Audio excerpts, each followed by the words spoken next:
Have you ever sat down to focus and ended up just staring at your screen? You know what you need to do. You even want to do it, but your brain won't settle. Your thoughts won't stay still. And before you know it, another hour has slipped away, and you're frustrated, behind, and quietly wondering, what is wrong with me? Friend, you are not broken, and your struggle to focus isn't a failure.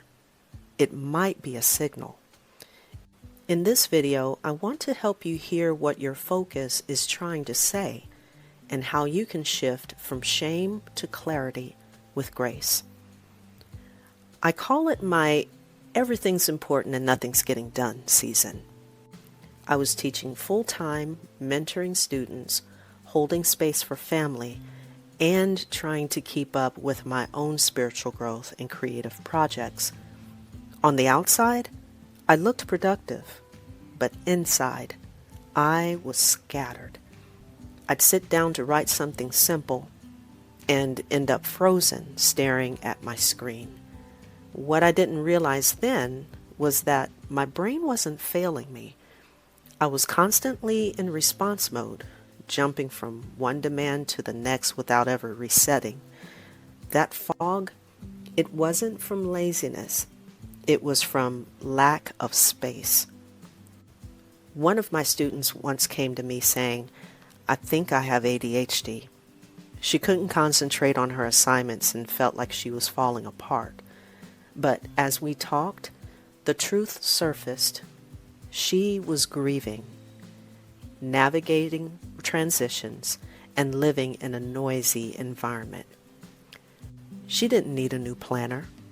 She needed permission to pause and a rhythm that matched her life. Once we cleared the emotional noise, her focus started returning naturally. Sometimes what we call a focus issue is actually a soul issue that needs tending. In this video, I want to shift your perspective because the problem may not be your focus, it may be what's happening underneath it. You'll learn how to listen to your focus instead of forcing it.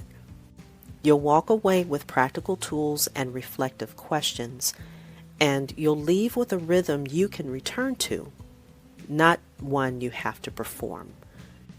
Here's the truth. Your mind doesn't need more pressure. It needs more peace.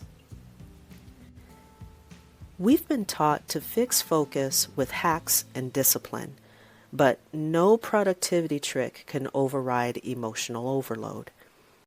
I wasn't lazy when I froze in front of that screen. I was maxed out, mentally, emotionally, and spiritually. So ask yourself, am I in response mode or renewal mode? Your brain needs room to breathe, just like your soul does. So many women silently carry shame because they can't concentrate like they used to. But your struggle may not be about attention.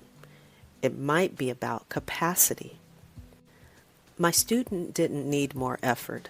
She needed grace. So let me ask you, what's pulling at your attention right now? What needs to be cleared, mentally, emotionally, or spiritually? What are you trying to carry that God hasn't asked you to? Focus isn't something we force. It's something we return to. When I began asking God, what do you want me to focus on today? My days shifted. I stopped treating focus as a measure of my worth and started seeing it as an invitation to worship. Try this. Before your next task, pause and pray. God, what is mine to carry today? And what can I release? That question might just unlock your clarity. If this message helped you breathe deeper, would you please share it with someone who needs it too? And if you're looking for gentle support as you rebuild your rhythms, I'll be sharing more soon inside my private school space, a space created for women like you who are ready to reclaim peace, purpose, and grace-rooted focus. Because you don't have to hustle for your clarity. You just have to return to what matters, with God leading the way.